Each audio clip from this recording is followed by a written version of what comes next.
Did Utopia flop? So it's been a while since Travis Scott's long-awaited album Utopia has been out. So I think it's been out long enough for people to like be able to take it in, really reflect on. So we're just gonna get straight into the main question of, did it flop? So before this, we're going to give a little bit of backstory. So Utopia is Travis Scott's 4th studio album. Over the years, Travis has only got bigger and bigger, with him today sitting as one of the most streamed artists in the world. A look at his past streams show that over time, his streams have only just gone up, even despite the whole like controversy with him, where today is pretty much a household name within rap, and his last album is going to be kind of hard to beat. Astroworld was one of the biggest albums in rap for many years. I mean, just look at these streams, they're absolutely insane. During that time, Travis Scott soared to the top of the charts and even somehow got himself in Fortnite, which, I mean, like, what is even going on here, really? And in my personal opinion, before we get into the actual streams, from just having the album out for sort of the length of time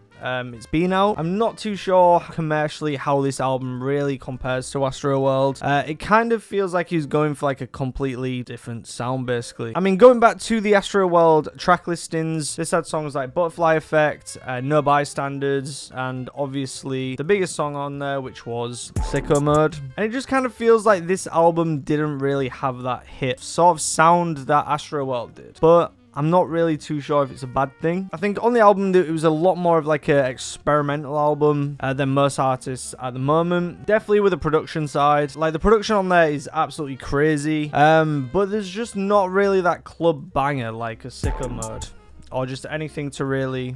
I think if you're going from like the older Travis stuff like Rodeo, Birds, and Astroworld, I think this is definitely the most out there and like the less like hit songs, I suppose. Like, really looking through here, the main hit songs I could imagine are kind of the most streamed, to be honest. The one with Drake is an obvious one. Fiend with Carti is surprisingly close to the Drake one, which I'd imagine like the Drake one would have done a lot more, to be honest. Utopia Twins is definitely a banger. Basically, I'd say this album has a total of maybe 2 or 3 songs that's sort of like club bangers. But like I said, it's not really a bad thing. Like, this is definitely the most experimental album he's done. I know when this album first came out, there was a lot of people going to Twitter and just saying boring, yeah, snooze fest and all that. So I kind of feel like it has like a very similar thing that Carti actually had with his album, where like everyone sort of hated on it and then loved it. Kind of hard to like gauge, really.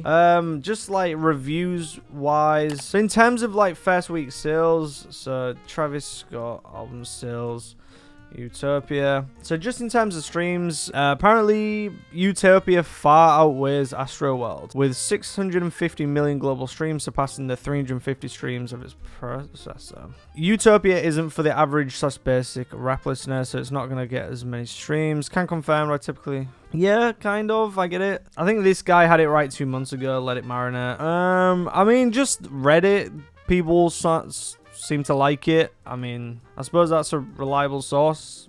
Yeah.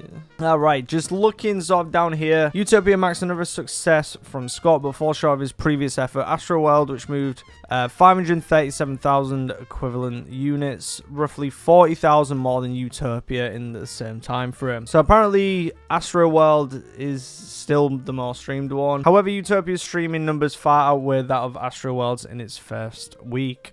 Right, okay. But I mean, doing the numbers that Travis does anyway is still absolutely massive. So, have you gone back to this album? I know, in my personal opinion, I kind of really haven't, to be honest. A lot of these was, like, really good tracks. It's just, I don't know if it had the same, like, replayability as some of his other albums, but...